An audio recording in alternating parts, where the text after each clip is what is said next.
My name's Guy Kestevan. I've been a professional bike and kit tester for nearly 25 years, and today this is a very quick unboxing run through on Zipp's new 101 wheels.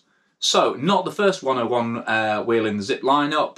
The first one was an alloy aero rim, quite a low section one that appeared in 10 years ago, 2011 now for those. But Zipp are calling this the first gravel specific rim anyone's made, to be honest, and you can see why. Looking at the profile, you've got this blunt front edge, so it's not aero in any way. You're really not going to use these on the road.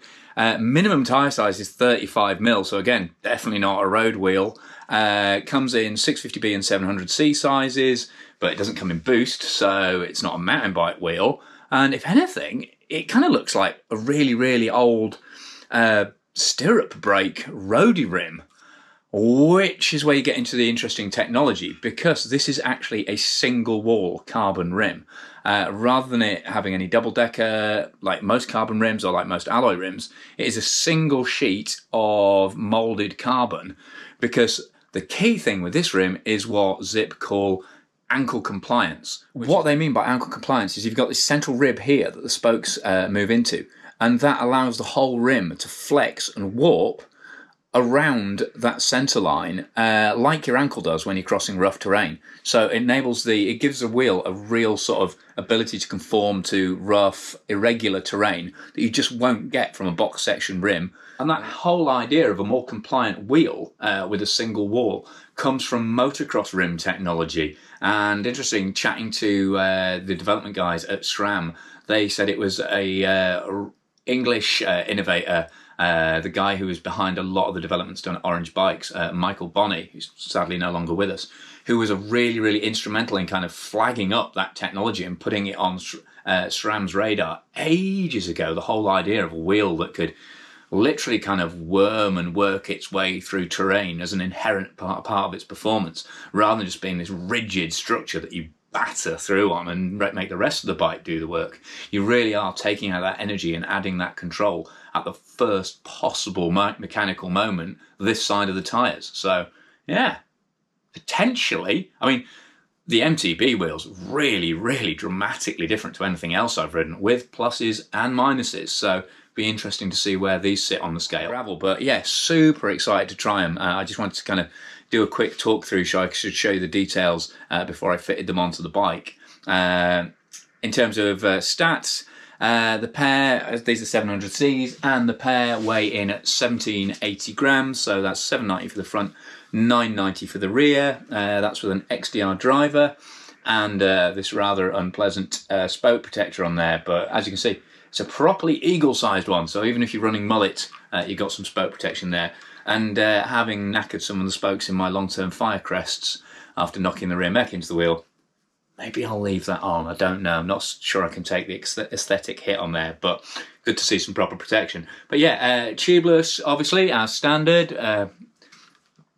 Hookless as well, so that might limit which tyres you can run on the system, but hopefully more and more tyre manufacturers are overcoming that obstacle. It's a taped system, and you can actually feel, because it's a single wall, you can actually feel the heads of the nipples through this rim, so it'll be interesting to see how that plays out long term. But yeah, so very, very different wheel set, heavier than the Firecrest, not as aero as the Firecrest, so presumably not as fast as the Firecrest, but SRAM are very keen to inform us that their total system efficiency testing, TSE, has shown them that vibration and the ability of a wheel to suck up kind of the energy coming out of irregular surfaces is vital for making a fast wheel set. So it'll be interesting to see how these play out on the trail in terms of compliance, comfort, control, and ultimately rolling speed. So what I'm going to do now is I'm going to chuck on my Zipp G40 tyres that they've sent. It's pretty much, as you'd hope, they're pretty much the ultimate complementary tyre. Nice, tough, grippy in terms of compound, 700 by 40mm. These come in 700 or 650 and all the usual range of free hubs as well. And they're centre lock, and you get the adapters for that in the box. So I've got to go and meet my mate Dave very shortly. So Put the tyres on these, swap the rest of the Explorer hardware on, that 1044 cassette and the rotors, and plug them into my Zipp, and that will complete the SRAM Explorer jigsaw, and I'll be able to give you feedback on these wheels and the whole kind of, SRAM love to call it an ecosystem, and it makes it sound fancy, so let's go with ecosystem. Yeah, I'll dig into the whole Explorer ecosystem with some live ride reviews, and I might even do something silly depending on just what these wheels let me get away with. But for now, massive thanks to SRAM and Zipp for sending these wheels in for test. Massive thanks to Zero Cycling for sponsoring the channel.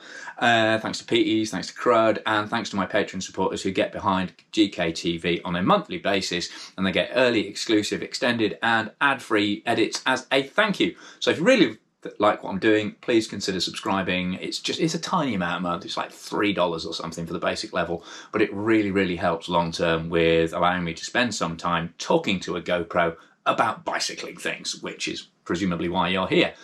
But even if you're not prepared to commit to that yet, please click for notifications, subscribe if you haven't done, give this a thumbs up and a like, and tell your mates about the channel, because the more people who watch it, the more it grows and the more I get sent stuff and you get better content.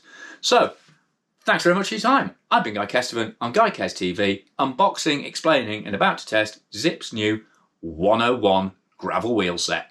Sorry, quick update. I can confirm that they fit really easily.